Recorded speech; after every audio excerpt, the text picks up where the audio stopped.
On était dans une sorte, non pas différent, avec Jean-François Lyotard, mais j'avais promis une certaine explication.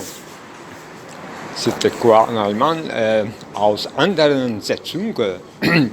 Est-ce qu'on peut se mettre à la place de l'un à l'autre, l'autre étant mort, effectivement, vivant avec ses œuvres. Moi aussi, j'essaie de progresser, une œuvre en progrès, un travail, au sens de Traumarbeitung, les rêves ou deuil. Donc on est en suivi, à la suite de Jean-François Lyotard, mais quel est mon rapport avec la théorie du jugement, soit entamé de manière intéressante chez Kant. Dans la troisième critique, on voit une nouvelle type de jugement, un autre mode réservé à l'esthétique, qui s'appelle jugement esthétique, mais plus techniquement, jugement réflexif, qui consiste devant un cas, à chercher l'universel ou la règle.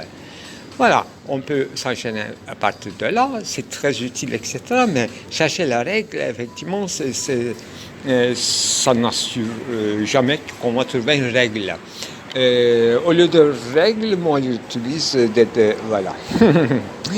des séries, une pensée cristalline qui sont en train de se varier, mais tout en quand même, non pas seulement sous une universelle, par exemple Leibniz, sa théorie de harmonie préétablie, etc. Si je le fais, par exemple, c'est-à-dire une sorte de citationnalité des grands récits, disons, des grandes doctrines, des grands concepts, je le fais très souvent, n'est-ce pas? Les noms propres, ça sert à ça. Et donc, Lyotard aussi, c'est une théoricienne du nom propre, au sens où les signatures, les écrivains, les auteurs, pour ne pas dire des philosophes, ils ne sont pas tous des philosophes, mais il y a des procédés auxquels les procédés des autres, des écrivains ou des cinéastes, etc., pourquoi pas des musiciens ou des sportifs, tout genre en fait. Il y a des procédés chimico-électroniques et tout ce qui est formalisable à peu près, ou tout ce qui est formalisé que je nomme entre l'idéalité mathématique et l'idéalité littéraire. Voilà. Moi, je corrige mon lexique à partir de Derrida, qui lui-même il n'était pas très content de cette distinction, et moi non plus, entre deux types d'idéalité qui se mélangent. Voilà, je joue, effectivement, pour être très précis, entre les deux, disons, le régime de phrases, deux types d'idéalité qui ne sont pas... voilà un moment d'idéation bon, ce qui est déjà pensé s'enchaîne à ce qui est à penser. C'est ça, mon heideggerianisme. Il y a trouvé un pensée dans ce qui est pensé. Voilà, ça me convient bien. C'est un peu différent de chercher la règle parce que c'est une sorte d'illusion qu'on va trouver une règle généralisable. Oui, une fois qu'on formalise quelque chose, un cas, une variation adétique, disons, un chaos, une courbure, une transversalité, une connexion improbable, voilà, ce qui est incongru, trouve une certaine courbe, une pente dans laquelle il est pris en photo, il est pris dans une Abstandungen, on le montre de cet aspect, voilà. Toute phénoménologie de la perception élargie, qui ne reste pas dans la formalité de la perception. Mes yeux, y compris tous les yeux, sont défectables. C'est-à-dire qu'on va... ça va, notre regard, notre acuité optique serait affaibli. Mais au lieu de ça, effectivement, il y a des autres suppléments qui vont travailler dans le clair-obscur, dans le crépuscule de notre vie et de tout ce qui est visible. Donc on va s'apprendre à s'opérer encore dans l'ombre ou dans le noir ou voilà, dans les nuits où toutes les vaches sont grises. C'était une citation encore de Hegel, pourquoi pas reprendre Marx, parce que lui aussi, enfin, on se réfère à Marx en disant que les hommes, ils sont capables de résoudre les problèmes ou les questions qu'ils peuvent poser. Effectivement, c'est archi vrai, mais c'est pas ça. Probablement, ça n'appartient pas uniquement à Marx. Question de Frege, Gefrage, Befrage, etc., bien développée chez Heidegger. Donc, poser des questions, ça ne veut pas dire qu'on a des réponses toutes faites, mais une esquisse de réponse, donc une sorte de régularisation, pour ne pas dire direct. Donc, dans la théorie de jugement réfléchissante, tel que j'ai bien saisi à partir de Lyotard, je l'ai élargi énormément. Dernière fois, qu'est-ce que je fais? Le dôme s'élargit, voilà. J'élargis encore plus, je varie encore plus, détaillé, chercher des accessoires, et les suppléments, qui peut être dangereux, mais qui peut être heureux aussi. J'aime bien ce mot, l'heure, malheureux, bonheur, qui vient de grec, toucher, qui m'a fait remarquer par Lacan, chez Aristote, de touchia, etc. Donc, malencontreux, il y a des hasards malencontreux, et il y a des hasards chanceux, disons. Le mot chance, effectivement, j'envisage, je préconise porter au titre de mon dernier livre, qui peut s'appeler, intitulé « Les chances de la pensée », tout court.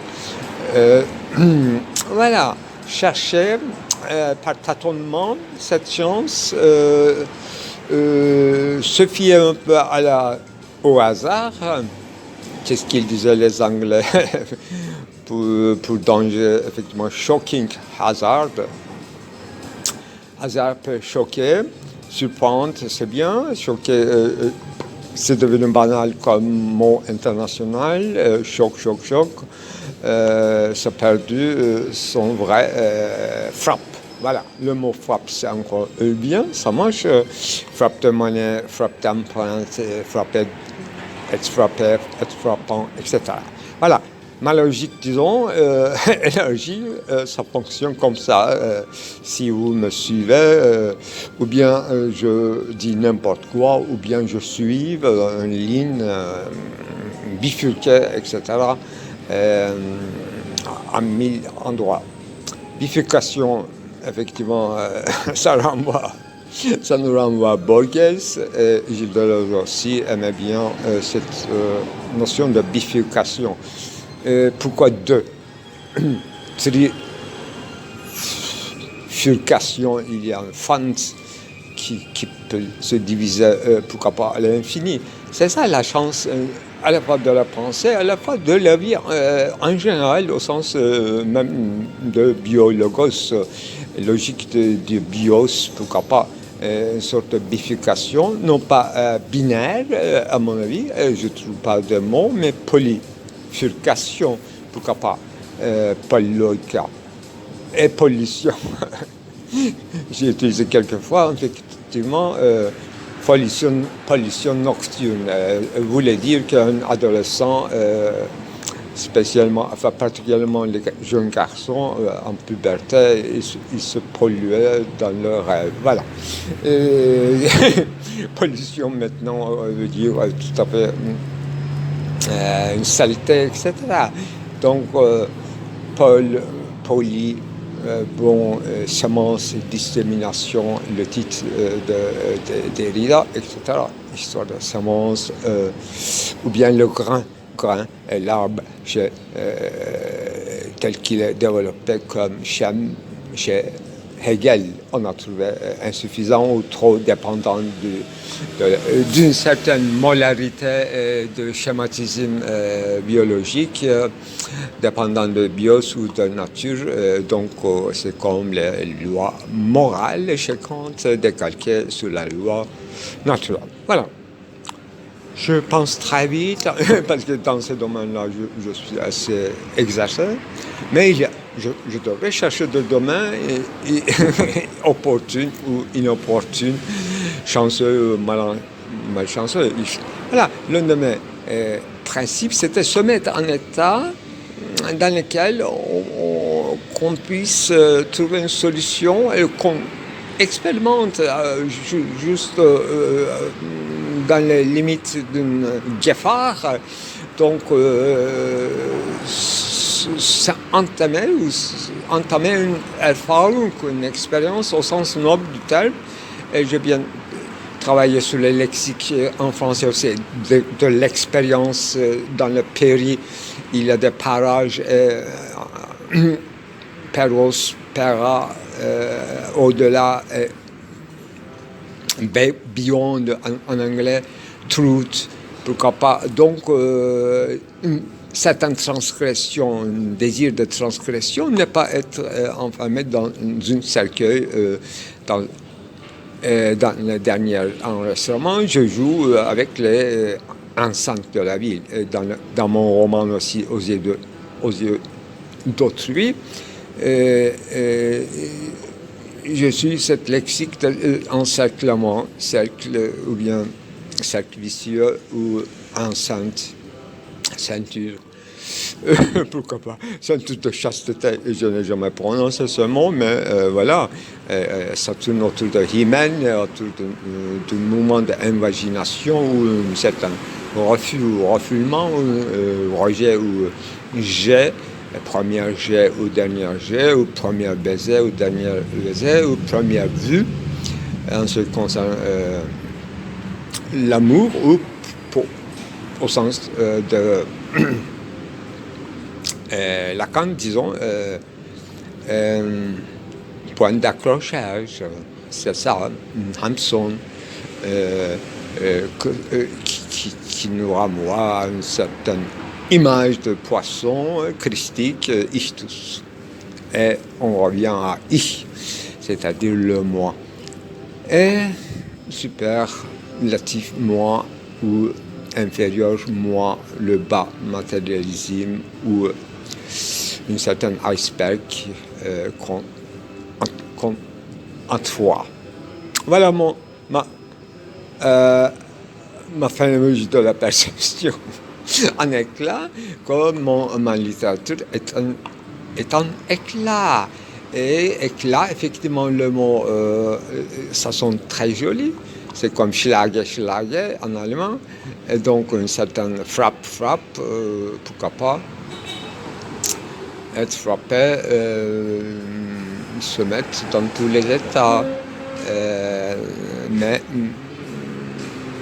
et il y a une version psychologique de cela, parce que nos sens, quand même, aiguisés ou attissés par un certain environnement, disons, situation, justement, Stellung, stèle, retable, donc ce qui nous présente s'expose devant nous comme retable ou objet principal, avec ses contours, une nappe de souvenirs qui le peuplait de ceci ou de cela, rien ne se conçoit, ne se reçoit dans sa singularité. Il y a une multiplicité, une nappe de multiplicité, à partir de laquelle un singulier s'entroie et se présente, s'expose, et nous nous exposons, pourquoi pas, dans un rapport de, disons, groupe, ou comme chez les mariage structuré chez les sauvages de Lévi-Strauss. Il y a des ascendances et descendances. Voilà, encore un terme de série.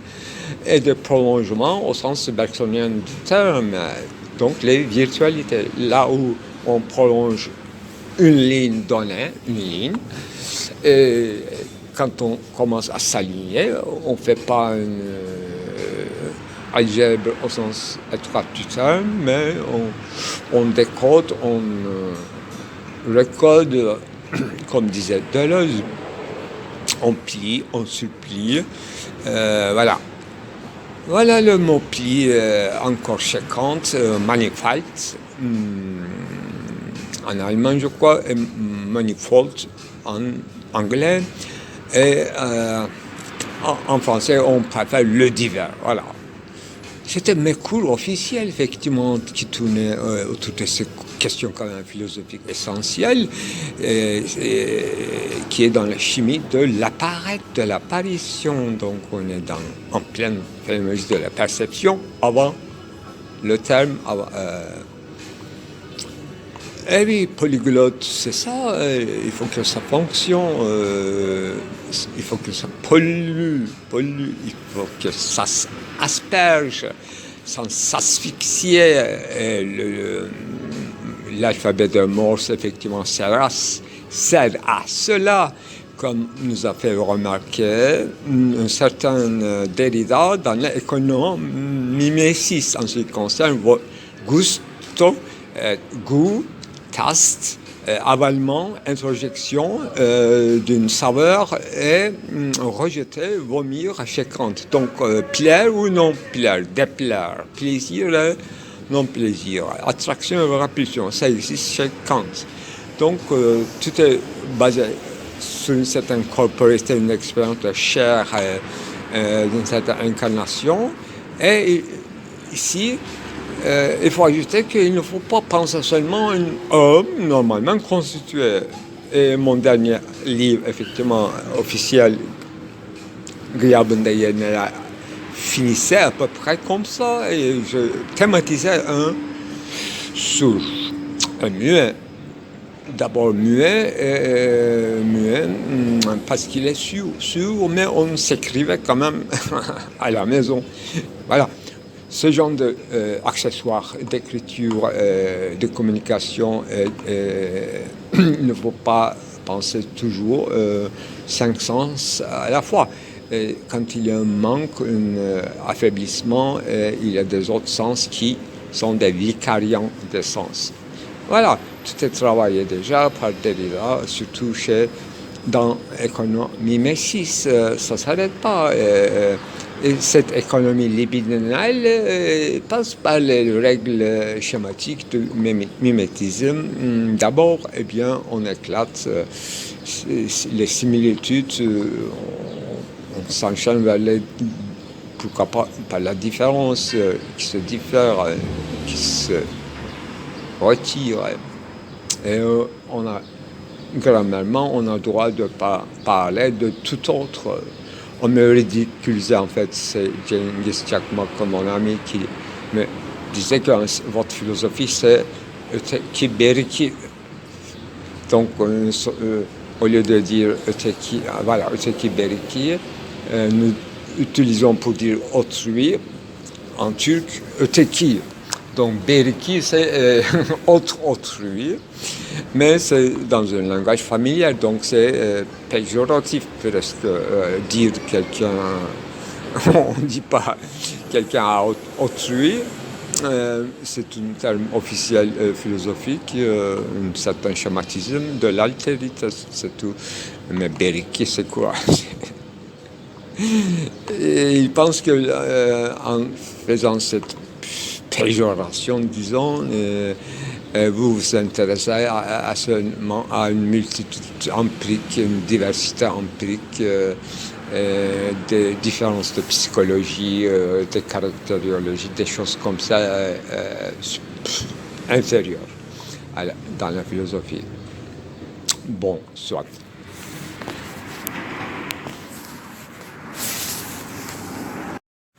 Alors, c'est peut-être l'un des plus importants, disons, dictons, les formules, les phrases de Jean-François Lyotard, c'est que si nous pensons, nous, les humains, parce que nous avons eu une enfance, effectivement, ça a l'air bizarre et anodin, mais il donne beaucoup d'importance à cet être qui est bébé, c'est-à-dire l'inachèvement, sa faiblesse, ses besoins, ses dépendances, son hétéronomie. Il est en besoin. Et il est tout, c'est-à-dire il est vague, etc. Mais c'est de l'horreur. Effectivement, il faut penser les autres études de Sage Leclerc, par exemple, intitulé un petit livre On tue un enfant. Voilà, repris chez Maurice Blanchot, je crois, dans les entretiens infinis. C'est considérable pour la compréhension de la psychanalyse, enfin, qui sert à quelque chose dans la compréhension de la spécificité de l'être humain, mais y compris certains mammifères, effectivement, qui ont une, disons, maturation longue, comme plusieurs mammifères, y compris les kangourous, qui sont un peu spéciaux parce que le bébé kangourou s'installe encore après la naissance dans la petite poche ou boîte noire de sa mère. Effectivement, chez les femmes-hommes, cette poche ou bien cette boîte n'existe pas. Il y a des autres substituts, comme le chimpanzé supérieur, c'est un peu de soin, sorguet et un peu grattage, un peu balayage, un peu sifflet, etc. Bon, je veux dire que il y a une histoire d'amour effectivement immense, intense. C'est pas pour rien que Eros chez les Grecs soit représenté par un enfant. Et la représentation de Jésus-Christ enfant, ça a une continuation, mais un changement de mode peut-être radical. Mais quand même un enfant spécial, un prodigue. Bon, il faut dire que quand même c'est étonnant dans la culture occidentale, un recul de l'enfance au profit de la jeunesse ou maturation des lumières, être adulte à la conscience. C'est un peu régressé dans les cultures populaires, c'est la jeunesse comme catégorie, une jeunesse éternelle, le droit de rester jeune, etc. Voilà, une nouvelle fiction épocale s'est installée, mais au mépris de la représentation et de toute préoccupation enfantinage. Bon, c'est un sujet très délicat qui va jusqu'à... c'est pour éviter effectivement les abus. Je comprends très bien notre époque, pas plus que les autres époques, sont très inclins à des possibilités, des abus en ce qui concerne l'inégalité, justement, de saisie, de compréhension du tout. Pour être abrégé. Alors, les autres adultes n'ont pas non plus une saisie totale du monde, mais ils sont avertis sur certains points, ils sont autrement pervertis, disons, selon cette lexique qui est très productif chez Proust même, je crois, on parle des avertis. Convertir, c'est autre chose. Avertir, c'est autre chose. Pervertir, c'est autre chose. Donc, une lexique en linguistique générative, c'est promettant. Versus bon, transversalité y compris. Alors, qu'est-ce que je disais? L'enfance, la pensée, oui, indépendamment d'un mode, nécessite un effort. S'il s'agit d'une véritable pensée et non pas un entendement avec son bagage, avec ses chaînes mobilisées qui est dans la situation de répondre à des questions, c'est une sorte d'enquête ou test dans lequel notre éducation secondaire s'est coincée depuis longtemps et universitaire ne ressemble plus aucunement à une université, donc, etc. Université conditionnée par plusieurs métiers et de demandes, d'attentes de parents, et de familles et de l'État, et des comment ça s'appelle, domaines de travail, de disposibilités offertes. Donc, limitation dans la limitation, point de démarcation, donc les enfants, les jeunes, les élèves, les étudiants, ils sont en voie de schizophrénie. Il y avait une dizaine américaine qui s'appelle les femmes mariées, ou qui sont en train qui sont dans le point de crise de nerfs, quelque chose comme ça. Moi, j'avais adapté dans mon cours une fois les doctorants qui sont, vu la saison où il faut rentrer tous les devoirs, donc vers la fin du printemps, donc je le disais que tous les doctorants maintenant sont au point de crise de nerfs. Alors, schizophrénie, psychose, gauchisme, droitisme, conservatisme, comment dirais-je, pour parler des mots un peu plus nobles, flâneur.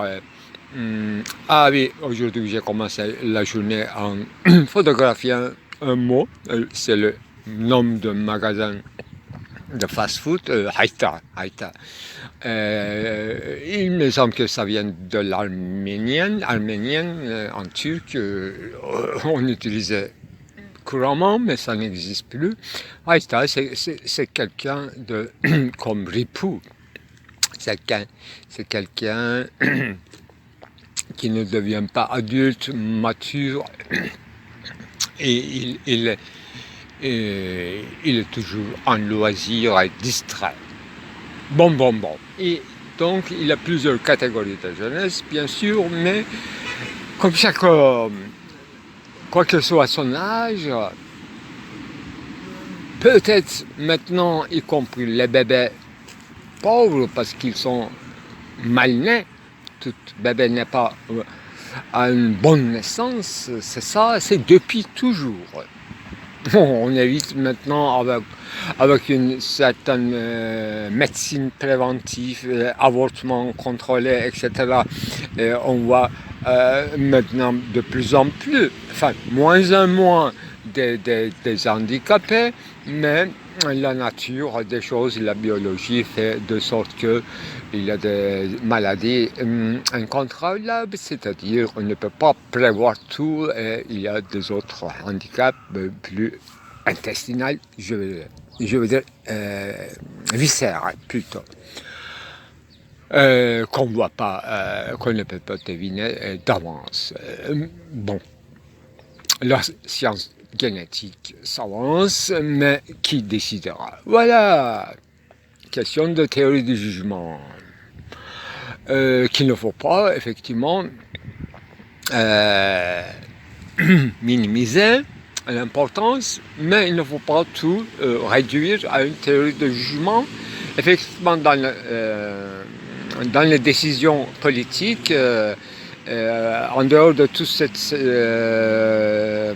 littérature sur la prudence ou de phronésis, il faut tout le monde avoir une capacité de jugement et qu'il s'exerce dans le jugement, et le jugement s'apprend par l'exercice et non pas par une mémorisation ou énumération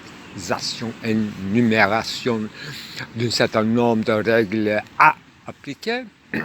C'est l'affaire d'un sergent ou d'un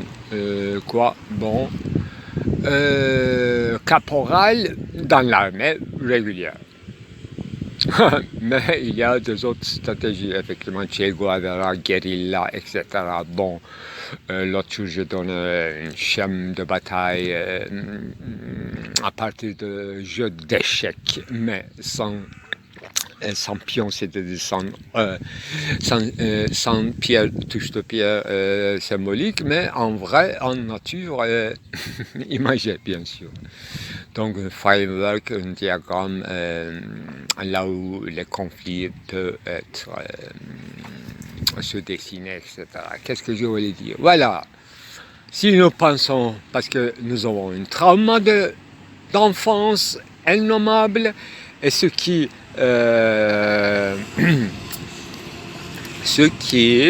disons, non pas annihile, enfin, ce qui défie, voilà, le mot juste, ce qui défie toute l'ontologie, c'est-à-dire cette dichotomie de être et non-être, fait ou imagé. C'est indécidable. Il ne s'agit pas d'un trauma d'enfance réel. C'est ça que Freud avait mal à comprendre. C'est son empiricité scientifique ou praticien en médecine. Et c'est son époque encore positiviste qui avait passé, sans tomber dans la superstition des zones extraordinaires, etc. Mais il avait lentement progressé dans une direction qu'on peut appeler maintenant, je n'ai pas entendu très bien chez Lyotard, mais une sorte de crise d'ontologie. Mais il faut savoir Heidegger très bien pour comprendre ce que veut dire une métaphysique disparue en s'achevant, en s'accomplissant en ce monde, c'est-à-dire positivisme, techno-science, et implicité dépendant de la théorie d'être, à la manière d'une certaine Parménide, mal compris peut-être. Bon. Alors, trauma, c'est un mot-clé, surtout s'il s'agit d'un temps reculé, dans un point virtuel qu'on peut appeler enfance, parce que c'est difficilement pour nous adultes mémoriable. C'est le temps immémorial chez Lévinas. Effectivement, ça renvoie à la fois une préhistoire avant l'écriture et après l'écriture et pendant l'écriture, c'est-à-dire pendant plusieurs révélations prophétiques qui ne se contredisent pas mais qui s'oublient. Donc s'oublie, oublier. Et la mémoire est fait les deux, immémorial et mémorial. Voilà un mot important, comme m'avait demandé dans une cours la signification. C'est mon interprétation, bien sûr. Ce qui défie la mémoire enregistrée, ce qui n'est pas enregistré, ce qui n'a pas de registre pour s'enregistrer. Voilà, ça commence à ressembler aux thématiques du tort chez Lyotard. Le tort, à la différence d'une injustice, c'est qu'on ne peut pas prouver. Et j'ai fait des films entiers, il y a 4-5 ans, sur le thématique de Brûlewitz qui se trouve dans le différent, le livre magistral de Lyotard. Le sujet, ce n'était pas l'enfance, mais Holocauste, cette fois-ci. Comme exemple qui n'est pas insignifiant, le trauma via Adorno, ce qu'il a dit. Adorno, on ne peut pas faire de l'art tranquillement après Holocauste, etc. Ce qui fait une surenchère extraordinaire sur cet événement qui est terrible. Bon. Donc, un défi, mise au défi de l'ontologie, d'une manière délibérée. Ça commençait avec cette piste-là aussi, on tue un enfant. Oh, non, il ne s'agit pas d'un assassinat, il n'y a aucun criminel, sauf que nous tous, nous sommes des criminels, et l'enfant, heureusement, grâce à Dieu, est intact. Mais on tue un enfant parce que cet enfant devient à un moment donné adulte. Mais c'est un moment, c'est-à-dire qu'il y a un laps de temps, en regardant, imaginez un soir où dans une crépuscule à la tombée du soir, un enfant chez soi, donc tranquille, tiède, confortable, mais il n'est pas heureux, il est tout seul, il regarde à travers le fenêtre et il ne voit que son reflet sur la glace,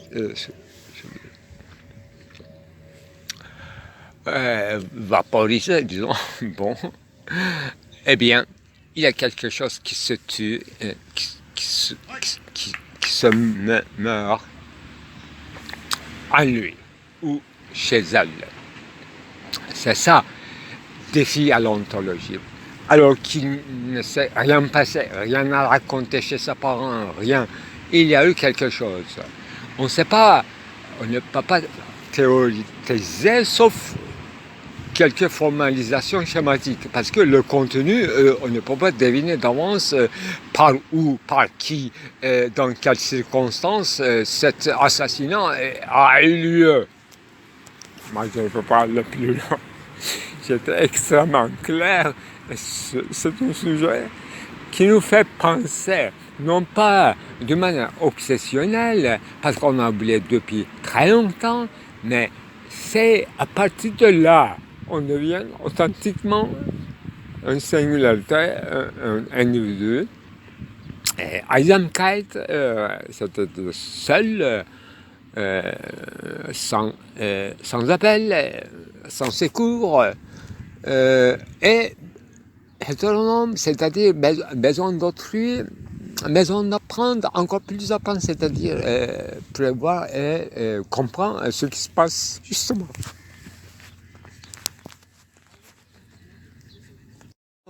Venons à des choses sérieuses et comment éviter d'en parler. Il ne s'agit pas de cette fois-ci de la théologie négative, mais pourquoi pas de ces procédés les plus précieux en ce qui concerne notre sujet qu'on n'a pas choisi, mais qu'on nous a imposé par Emile Sarikartal, parce qu'elle a travaillé sur la notion de l'enfant, je prononce sûrement mal le mot de cette bébé, eh bien, à partir de Lyotard dans sa totalité, qu'elle est en maîtresse. Eh bien, c'est un sujet délicat, mais on a déjà abordé, on en a fait des théories, mais c'est un lieu commun ou une idéologie passagère, un certain political correctly, etc. Mais un refoulement de ne pas entendre, de ne pas dire, de ne pas écouter, ne pas diffuser, etc. Une série d'interdits, de tabous symboliques, superficiels, juridiques, etc. s'installent à la place vide de nous, chez nous, de ce qui nous fait penserait, si c'est possible.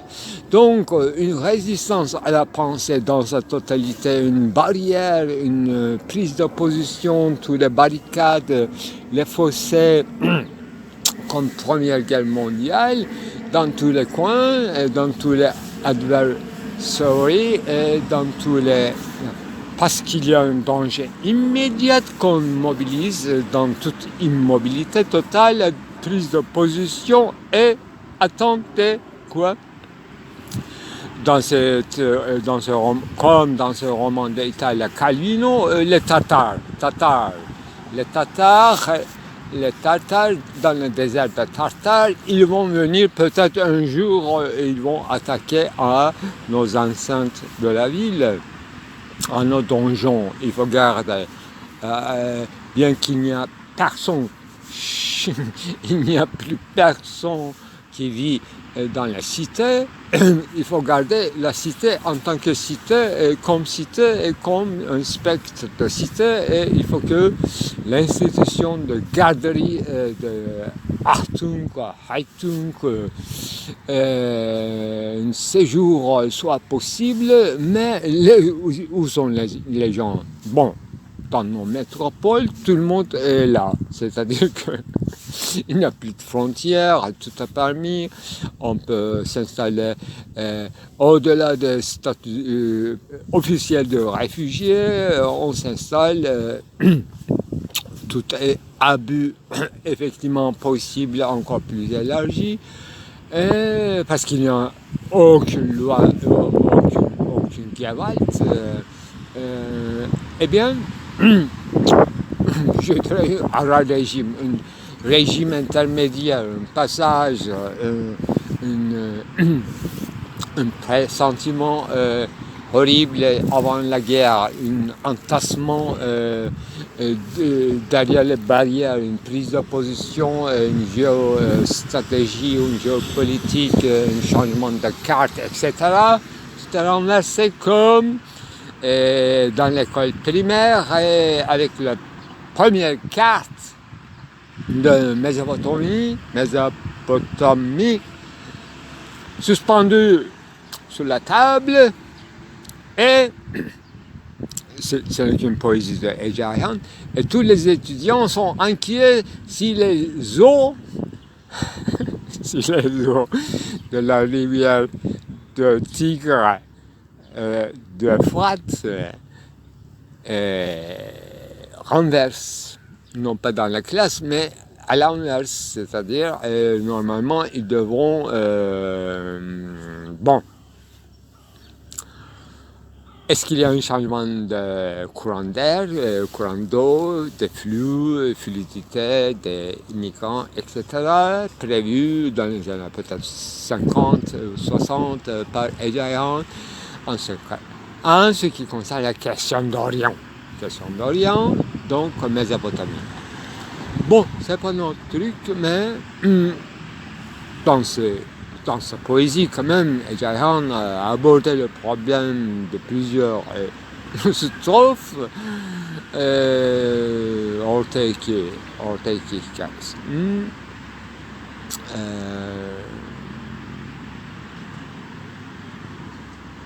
Neyse,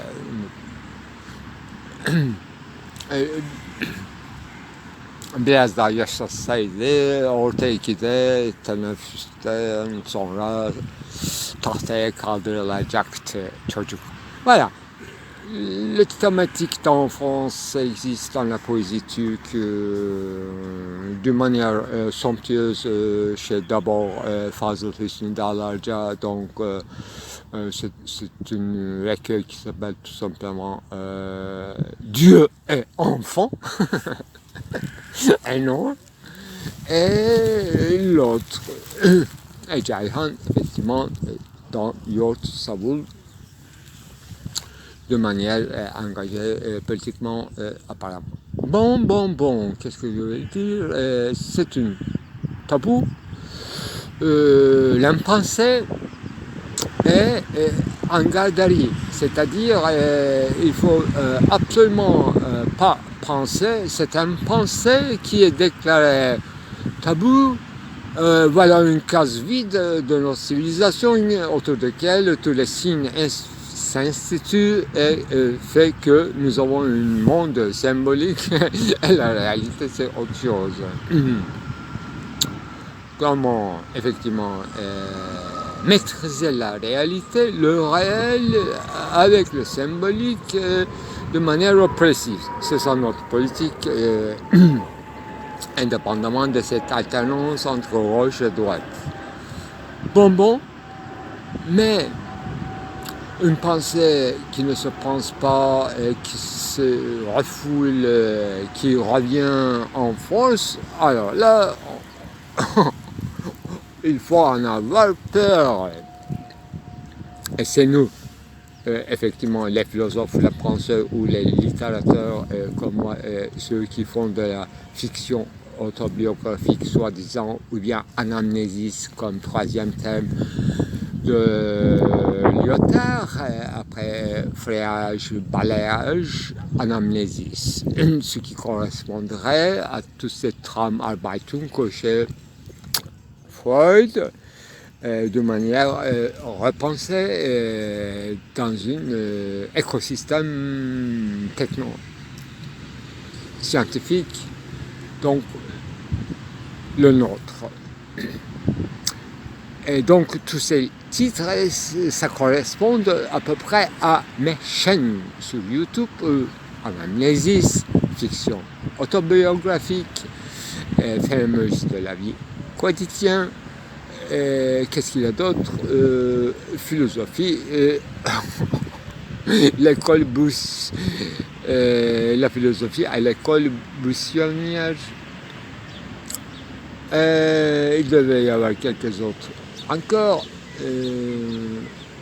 Voilà, c'est pour dire jusqu'à quel point la philosophie de Lyotard m'a influencé, me guide quotidiennement comme une peine quotidienne, et encore plus son interprétation vivace de Umwelt, environnante, à partir de Heidegger et Huxley.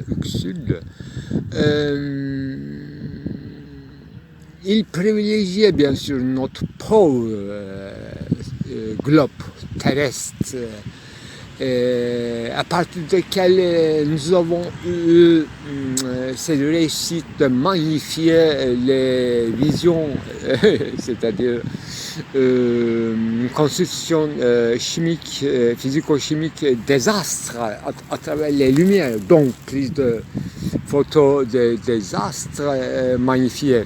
Le mot vieilli, d'abord, signifie magnifiance, magnifique, absolument le magnifique, etc., comme Ivan le Terrible.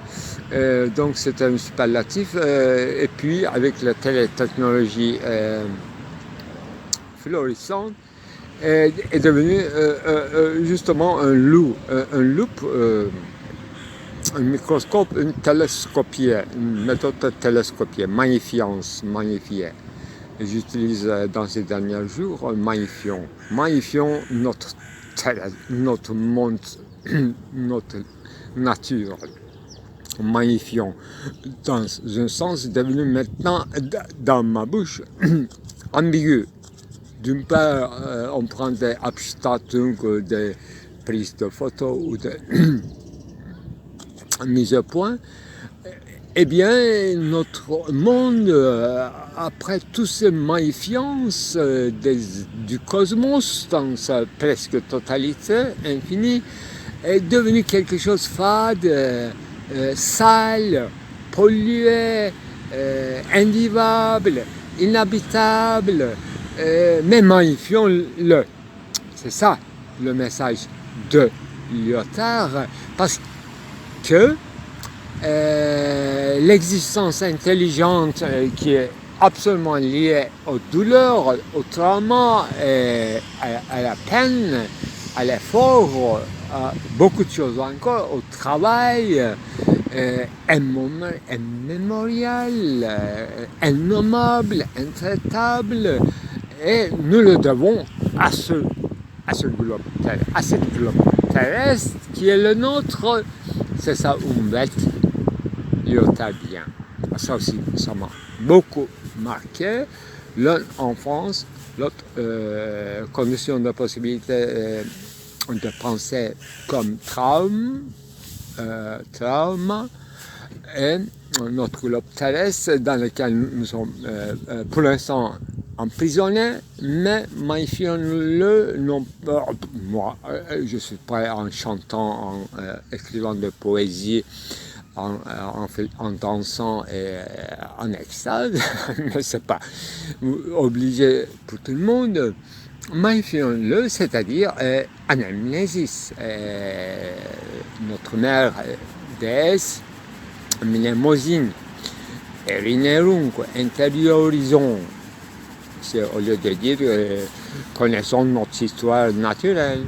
Voilà, grande différence de nuance lyotardien qui vient directement à moi, et ce qui fait quand même la définition même de postmodernisme qui joue dans cet équivoque entre Soliman le Magnifique ou bien Ivan le Terrible, qui est vraiment un char savant apparemment, et quoi d'autre, c'est-à-dire dans cette ambiguïté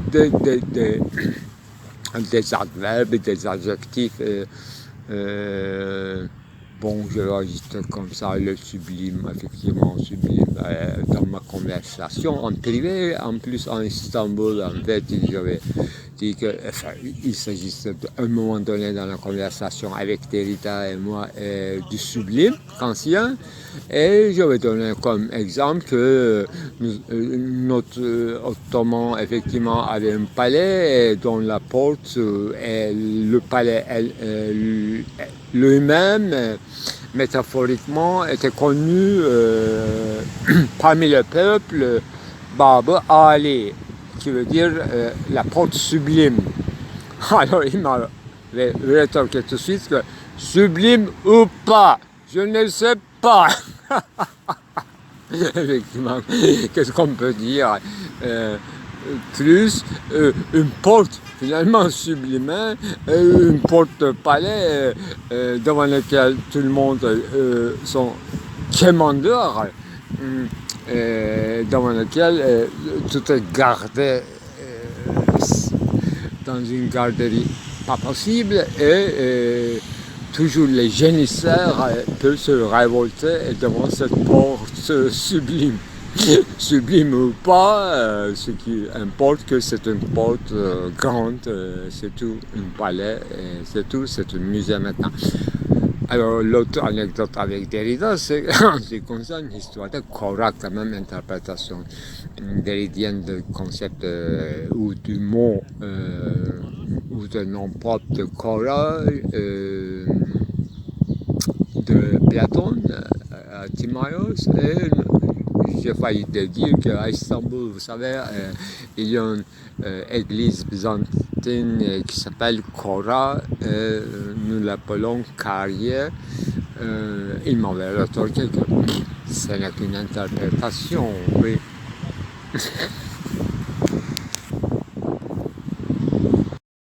Bon, sans me fait trop de divertissement et improvisation et variation idétique que j'aime bien, parce que les plus rares idées ou les plus grandes affranchises arrivent avec une fatigue de parole sans nom, et cela s'enchaîne. Ça ne s'arrête jamais jusqu'à dernier grain de sens. Bon, et je peux ajouter qu'en fait, je n'ai jamais eu une certaine splendide ou nostalgie de gratte-ciel The Tower, mais avec ce coucher du soleil, effectivement, dans le futur proche, on aura un nouvel sentiment, une nouvelle Stimmung, qu'on dirait que j'ai un splendid tower. Tower spleen. Voilà. Baudelaire, même Baudelaire avait choisi un mot anglais, n'est-ce pas, pour parler de Paris, splendid Paris. C'est fantastique. Moi, je peux avoir de mon fétichisme en anglais.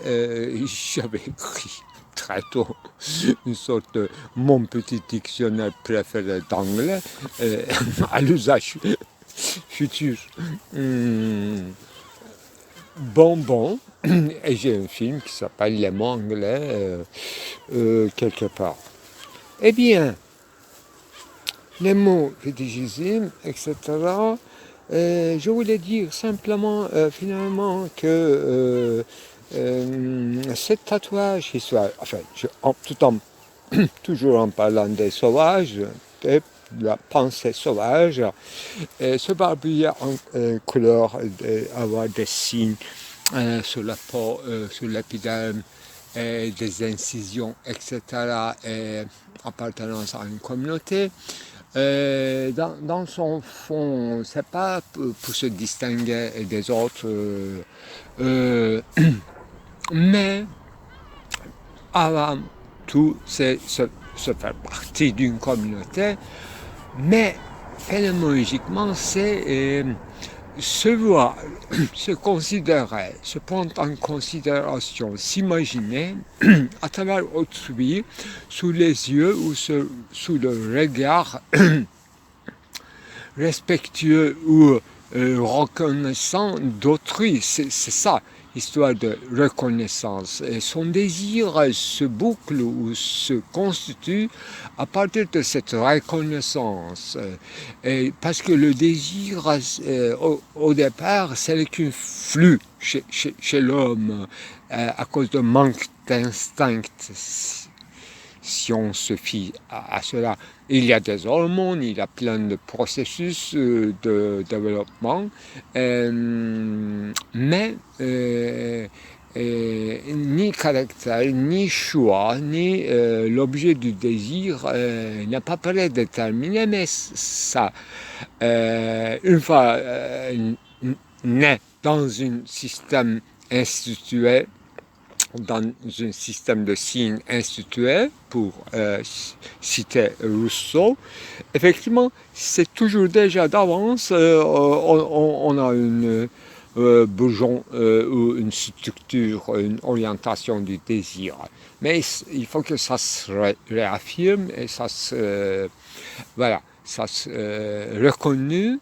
Et qu'il y a un trajet quand même, c'est-à-dire ça passe statique, ça peut s'évoluer. Donc cette interactivité qui passe par le regard, par la parole, par peu de paroles au départ, c'est-à-dire remuer la langue. L'autre jour j'ai fait un film à partir de ça, n'est-ce pas? En travaillant, tout en fumant une substance, retournant dans sa bouche cette substance, émettre un son. Voilà, ça suffit parce que le contenu n'a aucune importance, c'est l'intonation dans cette époque.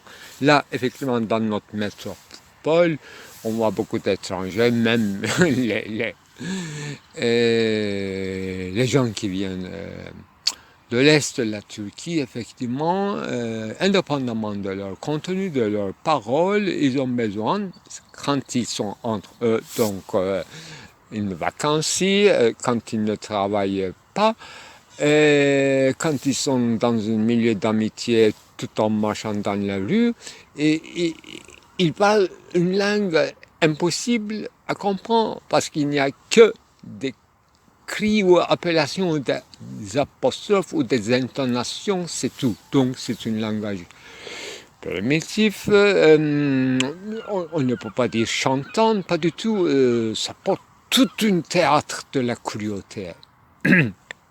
Voilà, c'est mon jugement.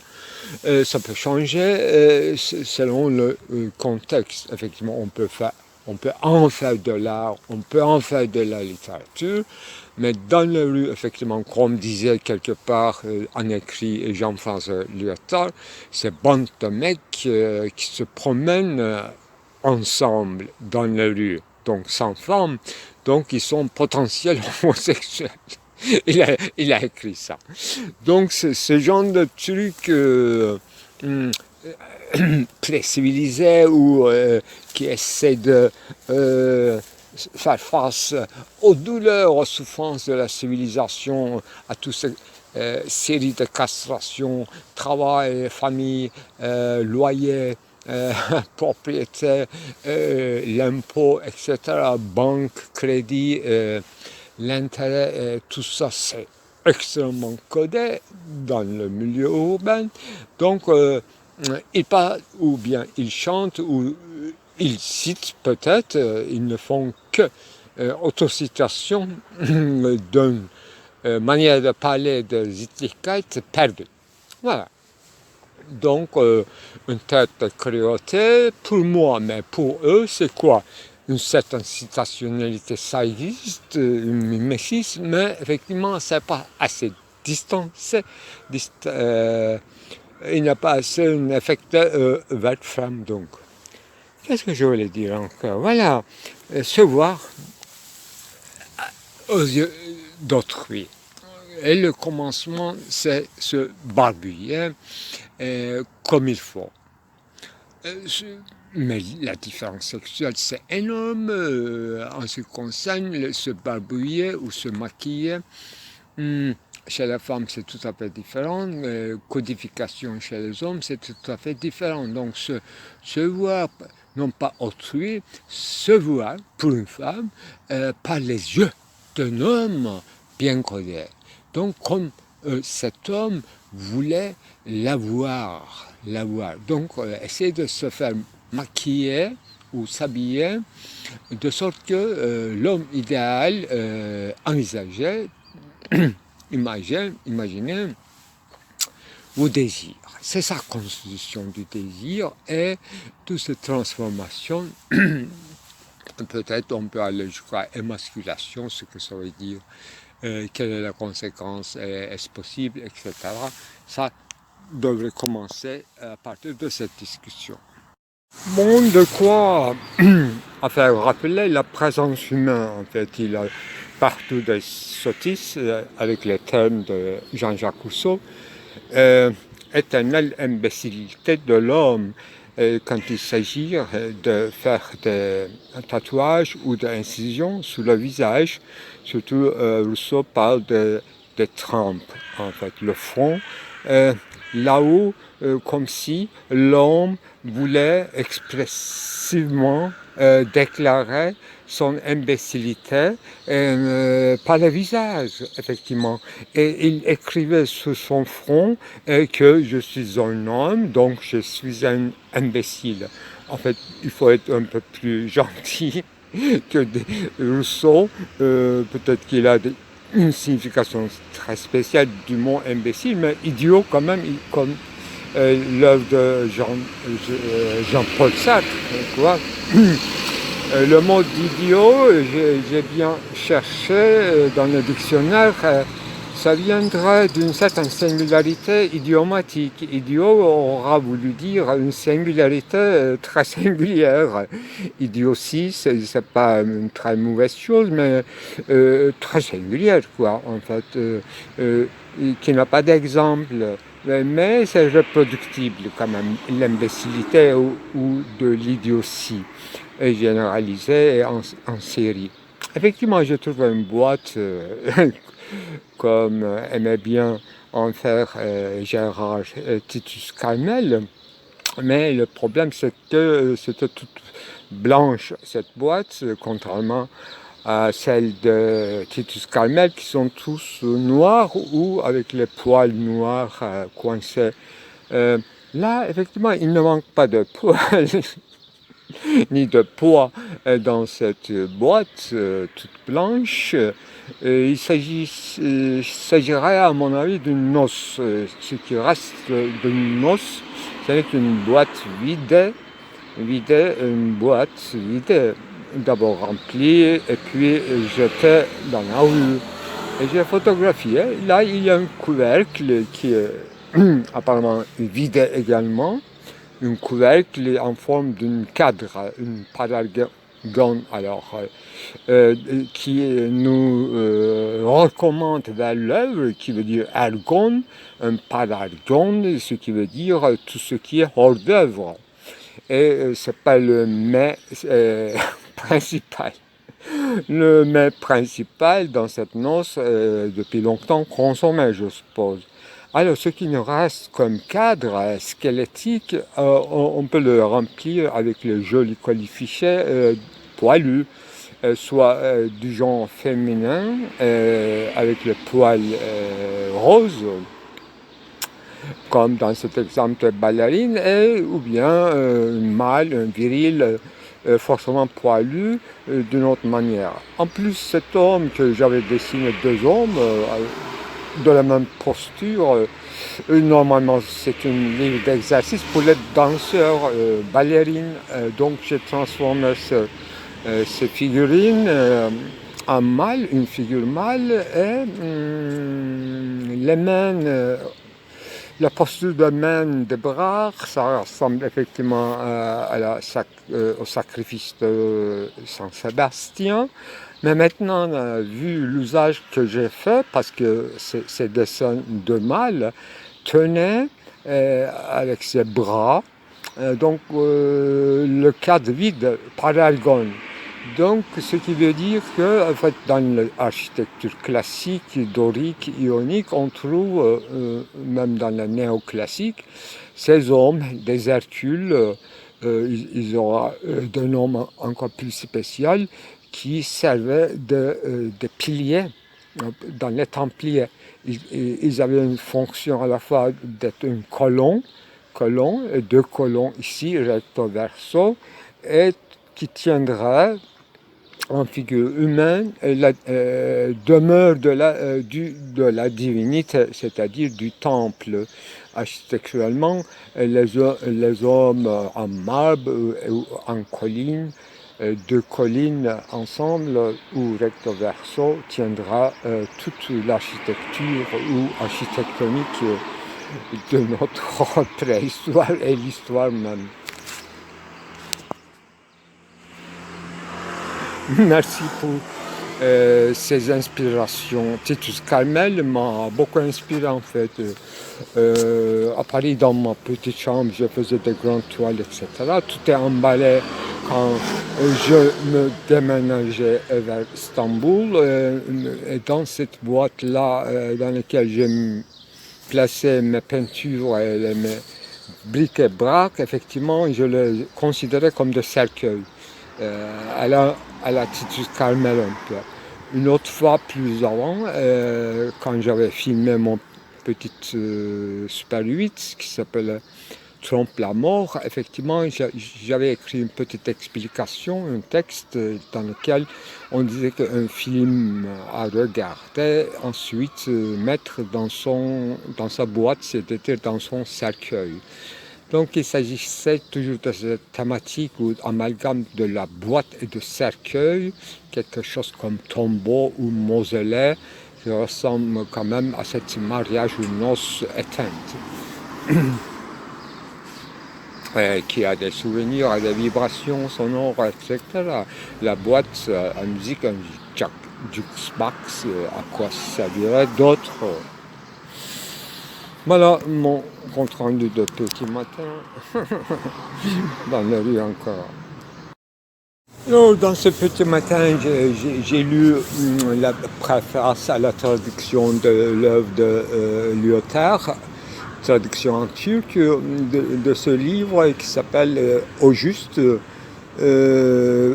traduite par mon étudiante, ex-étudiante, Emine Sarıkartal. Donc elle a écrit une préface très très lucide et chaque paragraphe effectivement renvoie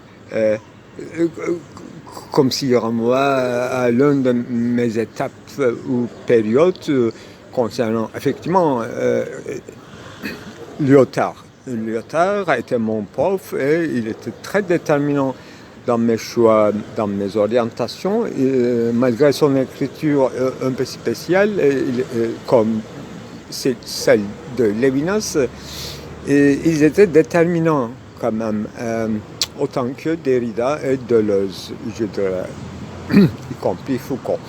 Donc, en résumé, Émile Saricarta disait qu'en fait, dans le discours figure grande œuvre avec le différent de Lyotard, il était contre au grand récit, particulièrement au récit de savoir absolu, du point de vue du savoir absolu de Hegel. Donc, il trouvait une sorte d'antidote dans la phénoménologie, mais améliorée avec la phénoménologie de la perception de Merleau-Ponty. Donc, il cherchait une sorte de jeu ou variation eidétique que j'aime beaucoup. Cet horizon flottant dans lequel les idées sont appelées, les images superposées et sont réécrites et réinterprétées avec tout le travail de rêve de Freud, mais Freud cette fois-ci amélioré par Lyotard, avec quoi? Avec cette insistance de l'enfance, peut-être, de cette économie libidinale. Mais je vais ajouter quand même dans l'économie libidinale, qui m'a aussi beaucoup inspiré, surtout dans mes films comme sur les thématiques des rapports contractuels au style de Klossowski, donc Histoire de Madame Edwarda, ou comment on dit, contrat avec le peintre, pourquoi pas Greenaway, mais les autres aussi, en fait, c'est-à-dire le film de comment ça s'appelle,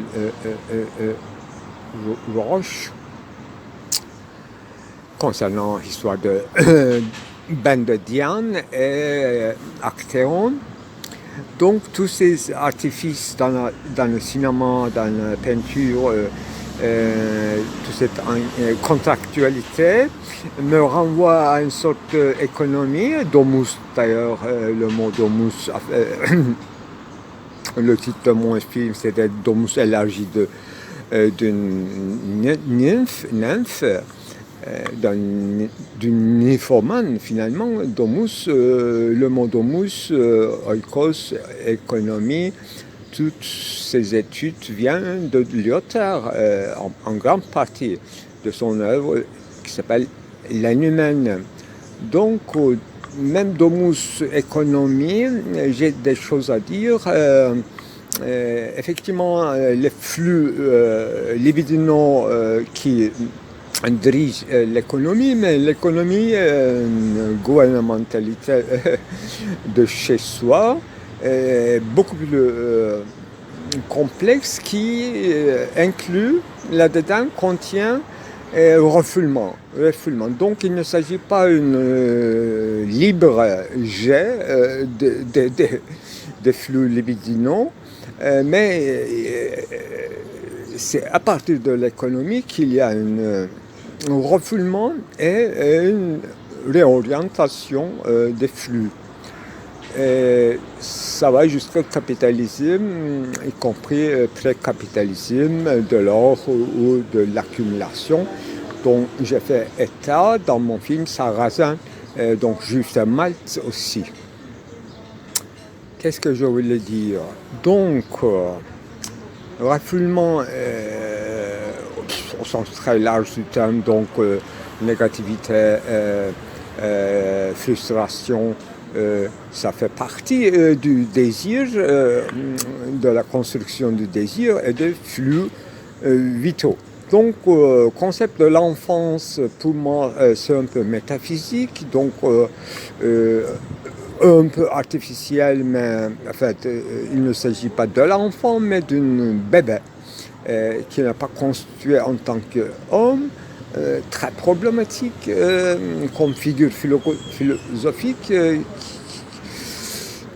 qui soit érigé ou pas au niveau de concept. En fait, le mot indéterminé chez Hegel faisait un peu la même affaire. Il y a une page de l'infini chez Alain Badiou qu'il faut compter avec. À mon avis, ce concept-là nous sert encore, c'est-à-dire que cette perversité polymorphe, effectivement, ça a quelque chose à voir avec les possibilités non refoulées, etc., qui persistent chez l'adulte. Bien qu'ils sont refoulés, donc c'est investi autrement, ça fait toute une économie, le gain-gain, perte gagner. La dialectique, effectivement, à mon avis, ça marche au sens restreint et avec les boucles et des bouchées, c'est-à-dire embouteillage qui coupent les flux, etc. Là-dessus, j'ai beaucoup de choses à dire et je dis en partie, peut-être. Donc, le plus important, peut-être, c'était aller au-delà de être non-être, donc principe de non-contradiction, et au-delà de constatation. Le régime de phrase au sens strictement performatif, et il faut penser performativité d'une subjectivité beaucoup plus élargie, mais nous apprenons tout ça déjà chez romantiques allemands, pourquoi pas. Schelling, son concept de liberté est l'œuvre d'art réalisée ici maintenant dans une totalité singulière et particulière, unie dans une œuvre ou dans une vie, etc. Tout est déjà tracé donc avant Lyotard. Même le problème de Lyotard, avec pourquoi pas de Schelling ou des autres, Fichte pourquoi pas, c'était du politique. Donc laisser une marge de liberté et de décision et d'indécision est donc un jeu sérieux dans l'occupation de l'entendement et de l'imagination, et être imaginatif dans les solutions. Et rien n'est bouclé une fois pour tout. Tout est à revoir selon le frame, selon la disons, variation idétique dont il faut rendre compte, mais comment? C'est-à-dire quel diagramme on va tracer, quel plan d'immanence, quel paradigme, selon l'époque. Une certaine épocalité et historicité persiste. Terra est avec ce qui est, pourquoi pas, l'éternel ne, je dirais, impasse, qui pourrait être aussi le propre de l'homme, une certaine tragédie. C'est pour ça que j'aborde les thèmes de cette tigre, enfin de cette Dionysos ou Eros sur le dos renversé de tigre, ou pourquoi pas l'Eros qui gouverne grand navire. Cette histoire d'Athènes, Aphrodite et Héphaïstos nous montre, nous donne des éléments de l'impasse en ce qui concerne la constitution humaine, pourquoi pas, qui est d'une partie décidée ou indécidée par certaines forces qui nous dépassent, pourquoi pas, qui nous traversent dans le devenir. Nous sommes dans un devenir et il y a des forces qui nous traversent et qui nous précèdent, c'est ça. Essayer d'écrire, tracer un plan d'immanence, c'est ça. Ça contient tout ce framework. Et réécriture, un remake, au sens de travail de rêve, ça c'est une prise en considération en vue de figurabilité de nouveau, d'une nouvelle point de vue. C'est ça un peu l'œuvre de remake ou de la citationnalité des œuvres, le propre de postmodernisme aussi, si on peut le dire ainsi.